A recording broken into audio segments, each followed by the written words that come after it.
only I could be where you are. And a lot of times we see that happen. If you go to, many of us might be from some of these communities, but I've seen it happen where the mentality is such that in America we've gotten, especially blacks have gotten such a warped mentality as to what is opportunity and what is not based on the things that we've been taught in America. And people come from overseas or from Jamaica or from Korea or wherever in the same ghetto that we live in. Same conditions. They start off, there'll be 30 of them in a house, and they think of it differently because they're from a different reality than we are. And so I say that to say, not to down anybody that's in any particular situation in America, but to say that what Zay was saying about the now, all we have is now, all we have is the perspective of how we think. That is so true. And with the perspective changes the outlook of what we, what we're seeing around us. It totally changes it. So. Good. I had a question about the title of the group. When you think of Arrested Development, it's a contrast of words. It's somewhat oxymoronic.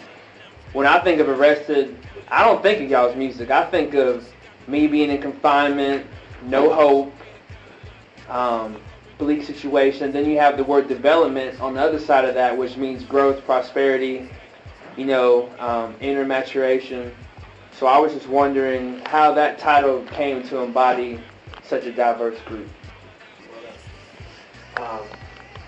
When we first started off, we had another name, it was like Disciples of a Lyrical Rebellion, and it was too long. And then not that the rest of the development was short, by 2 letters.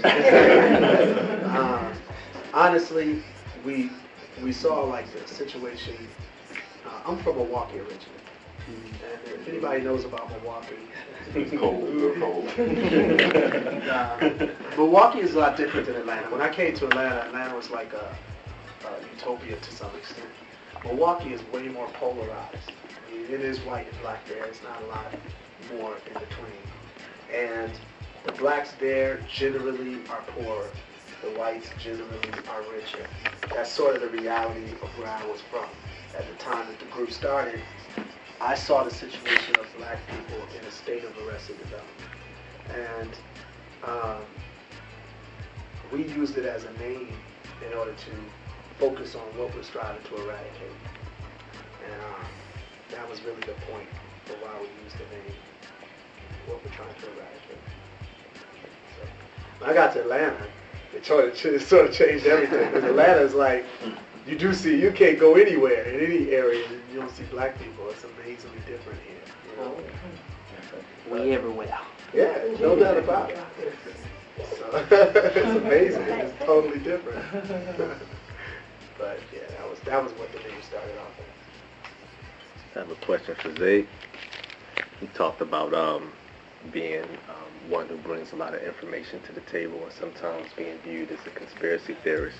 There's a particular detective that has a book out right now that talked about how he was hired by the police department to put together a surveillance list of various hip-hop artists. And he talked about how his work was inspired by the counterintelligence program that was written by J. Edgar Hoover that talked about preventing the rise of any black messiah, and it pointed out certain people like Elijah Muhammad and Malcolm X. So I was wondering if you were familiar with this information, and if so, what you thought about it, and do you have a particular system in place to maintain the internal balance and the unity of the group that you're in now? Well, that's really, he's not the only, he has a book, but he's not the only one. I mean, people who start to talk about the Constitution are looked at as terrorists. I mean, they're, and we can, as they know, I can talk about it for 50 years. Well, let's see if I can formulate this right. Well, give me your question one more time, too, because there's another way I want to come at it. But you answered the first part. You are aware of it. So right, the second part of the question is, what do you think about this whole phenomenon of having hip-hop artists under surveillance, and do you have a particular system in place to maintain the internal balance and unity of the group that you're in? Yeah, my thing is they're getting rid of leaders.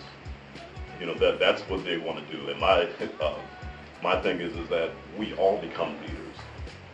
you speaking, I had this conversation. I mean, I was looking at something on the Aboriginal people, my wife and I, not too long ago, and in a short story, they got stolen, taken to some place, converted into this new way, these Aboriginal kids. And they sent another Aboriginal, when the kids escaped, and they sent another Aboriginal tracker to find them. And something hit me, who taught me to hate myself? Just looking at this. And then I was sharing this little speech too not long ago.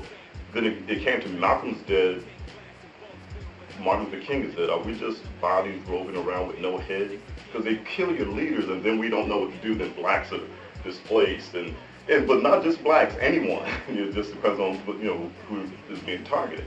So what it is that we don't know ourselves. So ourselves have been taken away from us. We're slaves. The first thing they did was strip off. You can't dance, talk, do anything that you used to do. So you're stripped from self. So my thing is, if we realize that we only have now, learn how to love and respect ourselves, and just know who you are first before you give anything away. Know who you are, get that back, and get rid of the social definition of who you are, because every one of us are socially defined as when you went to school and college, you had to make sure you did everything from the day of birth. Your parents just reared you up to do exactly what you're doing, and you want to make sure you don't disappoint them, and you want to, keep your A's, B's, whatever. You just want to keep that social status at its highest peak. So my thing is just try to get people to realize their responsibility and their leadership for themselves, and then we become a collective of people who really understand that we can work together towards the objectives. So that for our group and speaking loudly, I mean, West Alabama, for example, is looked at as the socially conscious from a black perspective, and Jason would automatically put into question here already. I mean, okay, so what does that mean? We're bigger than that. But all these are issues in life. The black, white, there's a white plight too. You can, they have their issues too. You got poor, poverty, everybody's the Mexican. We can go all across the board. But if we look at it from a human standpoint and look at it from ourselves and understand who we are first, what am I? What am I doing here? Am I spending too much time doing this thing, playing this game? Too much time in education? Too much time in music? Too much time in anything? To balance it all goes back to the balance thing he said before. So we have to be responsible for ourselves and lead ourselves in the sense of being responsible before we apply ourselves to whatever it may be. Get ourselves back, realize that, hey, we are socially defined individuals, every single one of us, black, white, every single one of us. So let's start with, right now, understanding with respect for ourselves so we'll know how to respect others. Genuinely, not based on, any scripted way of doing it. Any social definition of how to do it. That would be my answer in how to maintain that. Really get yourself back. Know the laws, my thing is trying to get people to understand the UCC code, because those are the commerce in general. We don't know. There's a lot of things we just don't know. And we need to be informed about what they really do and how they affect us. It's just so much serious information, and that alone, you'll be amazed. And learn these laws. Get our kids to know laws. I was speaking a speech the other day about the Constitution. We can talk about the Constitution in different ways, and we know about the Indian stories and all that stuff, but right now we have a Constitution here that we don't know anything about that's being eradicated. It's the law of the land. It's the law of the Bill of Rights. It's, you get driver's licenses to go drive, but we're not making sure that we understand, the law of the land. It's crazy. But then foreigners come in here and they got to recite it. So hey, maybe you come up with an idea where kids can have to do this. At each graduating point, you have to recite it. I'm not saying make up a religion out of it. It is a law. And the 14th Amendment is there for a reason. Why? Do you really know about it? Can we honestly say we know? We can't. Not in its totality, and not on me either. I'm just saying, hey, this is where it looks like it might be a missing link in us maintaining integrity.